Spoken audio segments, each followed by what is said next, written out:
Hello guys, কেমন আছো তোমরা সবাই? আশা করছি ভালো আছো আর সুস্থ আছো। চলে এসেছি নতুন একটি ভিডিও নিয়ে। আজকের ভিডিওটা যদি তোমাদের ভালো লাগে অবশ্যই লাইক, কমেন্ট, শেয়ার অ্যান্ড চ্যানেলটি সাবস্ক্রাইব করে দিও।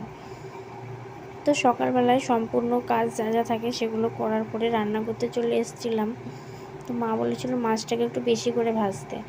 মাছটা একটু বেশি করে ভাজতে গিয়ে কড়াইটার এরকম অবস্থা হয়ে গেছে। তো যাই হোক, কড়াইটা দেখে কেউ কোনো কিছু মনে করো না।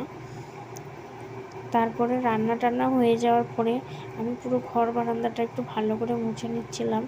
ঘর বারান্দাটা যেহেতু হাওয়া দিচ্ছিলো, খুব ধুলো পড়ছিলো, ওই জন্য ঘর বারান্দাটা ভালো করে মুছে গিয়ে নিচে গিয়েছিলাম। নিচে গিয়ে দেখছি প্রচণ্ড হাওয়া দিচ্ছে, তাই একটু গির্জার ধারের দিকে গেলাম।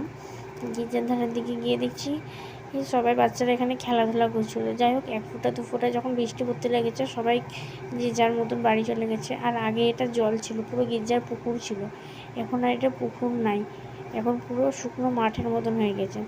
যাই হোক, নেক্সট ভিডিওতে আবার দেখা।